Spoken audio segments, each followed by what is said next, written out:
Impossibly high housing prices are preventing young people from entering Taiwan's property market. Longer conscription and domestic weapons production are boosting Taiwan's defenses.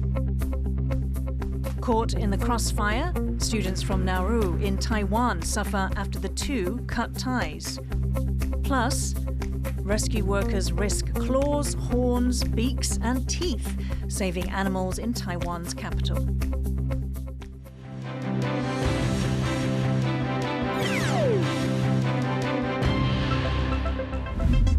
A warm welcome to TaiwanPlus News. I'm Yin Khvat.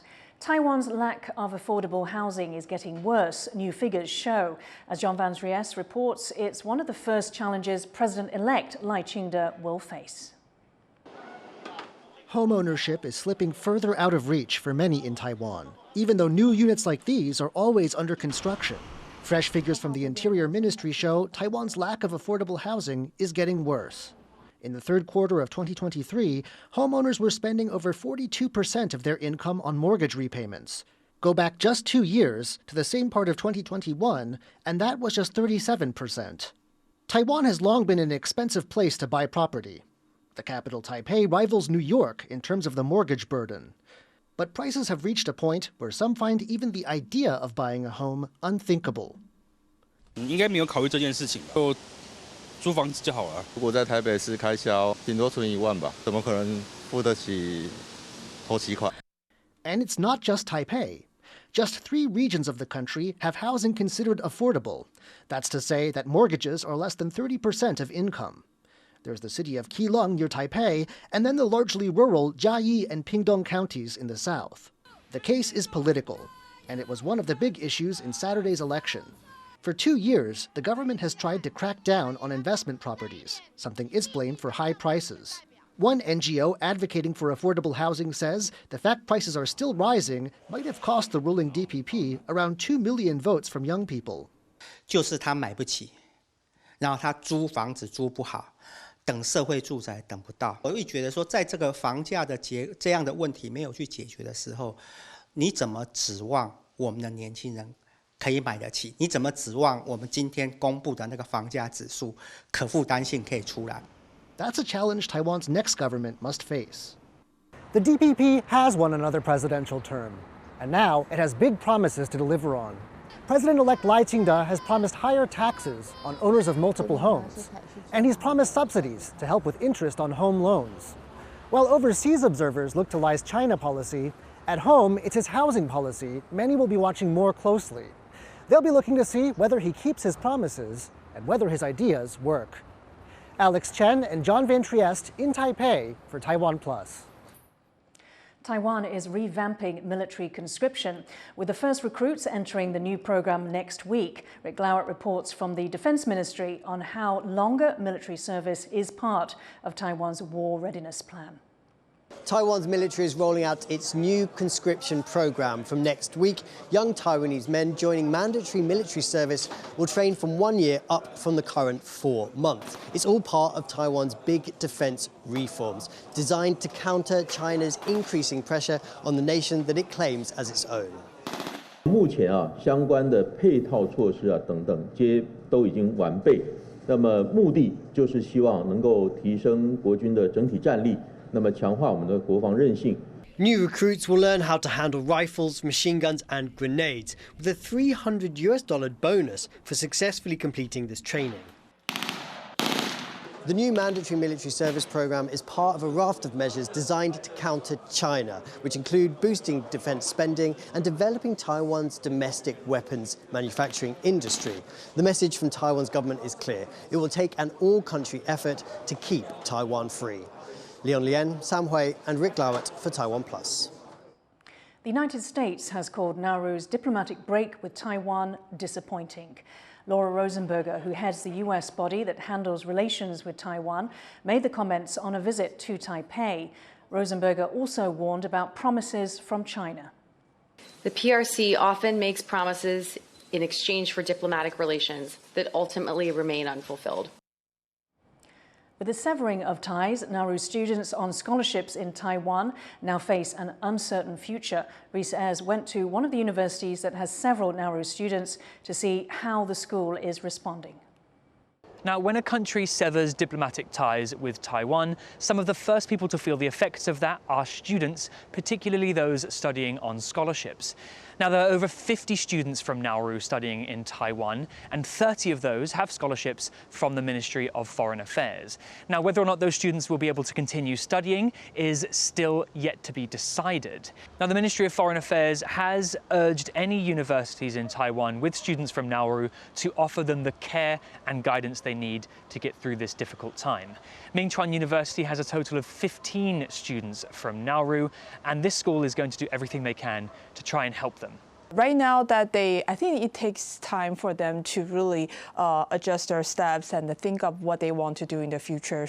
Most of them, actually all of them are the scholarship students, so they need to, consider how they can continue their schools in Taiwan. Sometimes there might be some scholarships, from somewhere else, or hopefully, or their countries might provide some, next steps, for them. Yeah, so we will continue. We will just, try to maintain, have open communications with the students and then take care of them. Now, Taiwan has steadily been losing diplomatic allies over the past few years and decades. The last one to go was Honduras in 2023. Now, when that happened, Honduran students actually got together, they made groups, they got their parents involved, and they petitioned the Honduran government to try and get funding for them to finish their programs in Taiwan if they so wished. Some students actually chose to go over to China to finish their programs there. Now, once the shock for the Nauruan students currently studying in Taiwan has subsided, they will face similar decisions about whether or not they want to continue their studies here, if they can, or if they want to go over to China to continue programs there. Eason Chen and Reese Ayres for TaiwanPlus. For more on the broader impact of Nauru's split from Taipei, Rosie Grenenja spoke to Alex Gristow from the Australian Strategic Policy Institute. Nauru is severing ties with Taiwan, switching diplomatic allegiance to China. What are the strategic implications for the Indo-Pacific? I think the first strategic implications are for Taiwan itself. It's obviously going to be further isolated from the international community with a diminishing number of countries to continue to recognise it. Now, countries like Australia, which recognise Beijing, they will say that they will do what they can to allow Taiwan to participate in international affairs. But it is still important, I think, that at least some countries recognise Taipei, and that's an increasingly smaller number. There are also implications for the character of the Pacific. There is now one fewer country in the Pacific Island Forum that recognises Taiwan. That's been a number that's been going down over the last few years. So there's now only 3 countries left, Tuvalu and Marshall Islands and Palau. Both of those last two having very close relations with the US that continue to recognise Taiwan. Australia and Nauru have a close relationship. How is Australia expected to respond?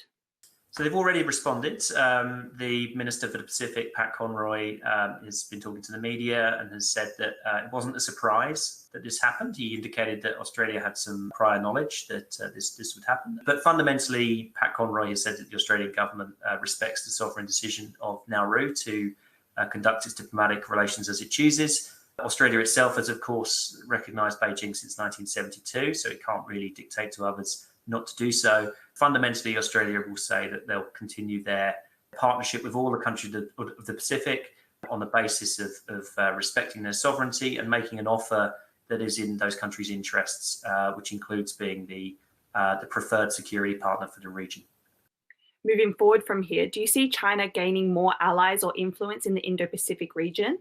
I think they will try, definitely. I think there'll be sustained pressure on the few remaining countries in the region that recognise Taiwan. If I would put my finger in the air, I would say that Palau is perhaps the one where China has the most hooks at the moment, where it could potentially increase pressure to try to get them to flip. So it's one of many forms of pressure that Beijing could apply to Taiwan.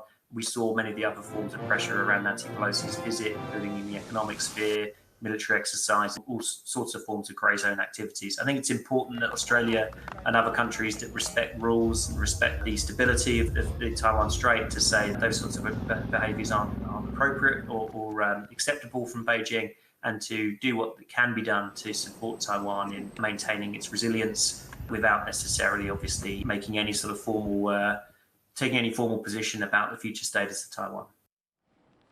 That was Alex Bristow from the Australian Strategic Policy Institute talking to our reporter Rosie Greninger. Members of the Kuomintang are calling for change within their party after failing to win Taiwan's presidency in a three-way race. But they can't agree on who should take responsibility for the party's losses. Tiffany Wong reports. Infighting has begun at the Kuomintang with calls for the party's chairman to step down after Taiwan's oldest political party failed to reclaim the country's top seat of power in Saturday's elections. The opposition Kuomintang's presidential candidate Hou You-yi lost to ruling Democratic Progressive Party candidate Lai Ching-te, giving the DPP an unprecedented third term in office. The KMT's chair typically resigns if their candidate does not win in elections, and many in the party may have reason to blame Chairman Eric Zhu for their loss. He had handpicked Hou as their candidate, foregoing the usual party primary. And one member of the Central Standing Committee had this to say. 两任的中国国民党都没有改革成功，而你在你就任的两任党主席任内，2次总统大选，你都落败了。各位，你们还认为朱立伦主席能够承担着这个彻彻底底改革的重任吗？ But Zhu's supporters point to the party's gains in the legislature, although not a majority, as a sign to keep him at the top. The KMT has been criticized for being out of touch with its constituents and has been undergoing a period of reform, which will surely continue in the coming years as they vie for the next presidency. But whether that's under new leadership is the big question. Joseph Wu and Tiffany Wong in Taipei for TaiwanPlus. Former US President Donald Trump has won the Iowa Republican caucus. He spoke to supporters after the results came out. This has been an incredible experience. The people have been, this is the third time we've won, but this is the biggest win. Iowa is considered a critical first step in winning his party's nomination to run in the US's 2024 presidential race. Trump received over 50% of delegate votes. His two main rivals, Florida Governor Ron DeSantis and former US Ambassador to the UN, Nikki Haley, received only around 20% each. It comes as Trump faces mounting legal troubles, including 4 criminal indictments. 2 of those are related to his alleged involvement in trying to overturn the results of the 2020 presidential elections. We're about to take a short break. Coming up... ¡Que viva Guatemala! Sowing the seeds of democracy, Guatemala ushers in a new era of politics.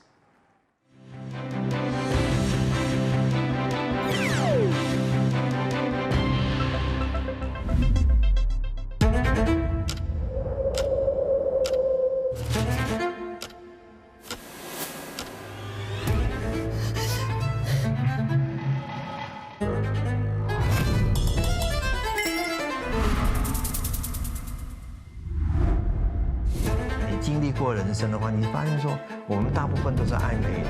我自己少遇见一朵花，我可能就不是这个样子。开始思考什么叫做一个本土性，大声的唱出来说我是台湾人。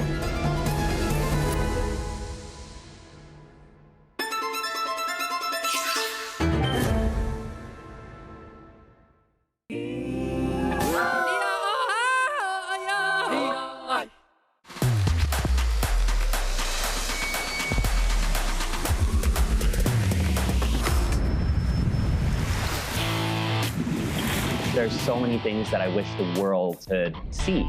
It is amazing to watch this captain maneuver this giant ship.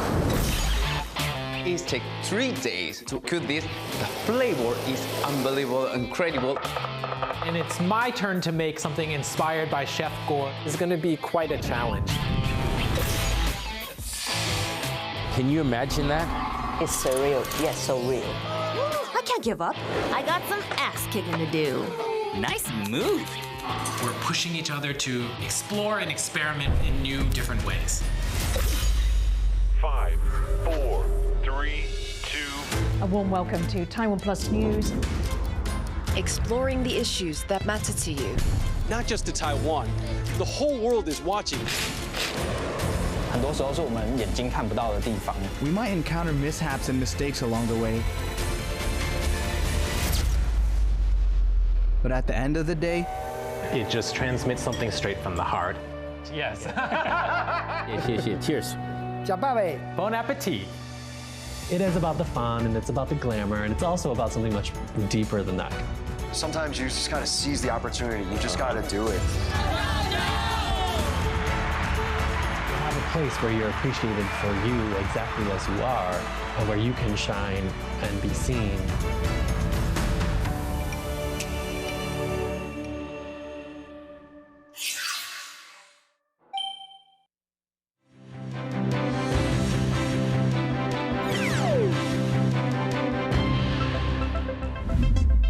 Welcome back. You're watching TaiwanPlus News. After efforts to derail the inauguration of Guatemala's new president, Bernardo Arévalo has taken office. Harel Hughes reports on the leader promising to offer his country a fresh start. A chaotic beginning to Bernardo Arévalo's presidency in Guatemala.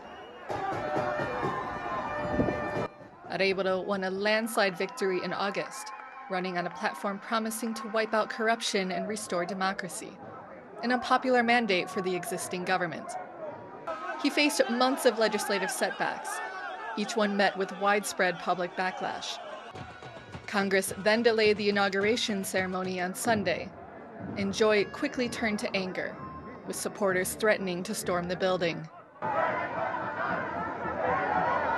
Pues esta vez lo decidieron hacer a la hora equivocada, en el momento equivocado, porque el pueblo de Guatemala está más unido que nunca. It came after the Supreme Court allowed opposition lawmakers to maintain power of Congress, forcing members of Arévalo's Semilla party to take office as independents, a move that would significantly weaken the party's influence. The party fought the decision, setting the ceremony back several hours. Que por favor tomen sus lugares. By the time the inauguration could begin, it was after midnight. Visiting foreign leaders including Colombian President Gustavo Petro, Spanish King Felipe VI, and Taiwan's Foreign Minister Joseph Wu joined Arévalo as he was finally sworn in and addressed the public for the first time as president. Nunca más el autoritarismo. Jamás permitiremos que la violencia sea empleada como medio para promover agendas políticas o preservar privilegios. No toleraremos la intolerancia y la arbitrariedad. No permitiremos que nuestras instituciones se dobleguen otra vez ante la corrupción y la impunidad. Arévalo is the son of Guatemala's first democratically elected president, who ushered in a new wave of progressive reforms. His Semilla party, which translates to seed in Spanish, has become a symbol of hope and of a new spring for Guatemalans. Somos un país que hemos pasado presidencias, hemos pasado tantas cosas, pero hoy es la oportunidad de que este país tenga primavera. Y estamos esperando a que nuestro presidente electo venga a presentarse con nosotros y con toda la alegría, con toda la gente que está aquí presente, darle nuestro apoyo y que estamos muy orgullosos de él. After a chaotic start, Arévalo takes office promising to fight corruption and authoritarianism, ushering in a new spring for Guatemala. ¡Que viva Guatemala!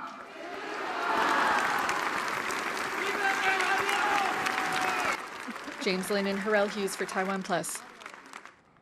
China's foreign minister is calling for a peace conference to end the conflict in Gaza. Speaking in Egypt, Wang Yi also reiterated China's calls for a two-state solution to the Israeli-Palestinian conflict.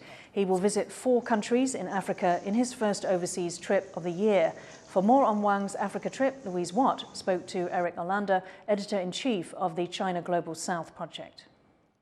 Wang Yi is on a trip to Africa and he's visiting Egypt, Togo, the Ivory Coast and Tunisia. Why has he chosen these countries to visit, do you think? This year's visit in terms of the choice of countries is rather interesting because there are some that make sense and some that are a little more puzzling. What's unusual is that rarely in the 34 years that they've been doing these visits do they go to the same country twice. And this is one of the first time in my recollection that they visited a country twice, and that's Egypt. Egypt, of course, is very important for the Chinese right now in terms of the Red Sea crisis, the Mideast policy. In terms of Tunisia, Togo, and Ivory Coast, those are a little bit more of a mystery. So Tunisia has very little trade with China, very little loans with China. But the one thing that we are looking at right now is that those are Francophone countries. And what we have seen over the past 12 to 18 months is a sharp decrease in terms of French influence in West Africa. And all of these countries surround and border the Sahel region, where China is now pushing very hard to increase its influence and to take advantage in some respects of the decline in French influence in those areas. In Egypt, Wang Yi's made some comments on Gaza. He's called for, again, for a two-state solution and for a peace conference between Israel and Palestine. How does China see its role in the Middle East?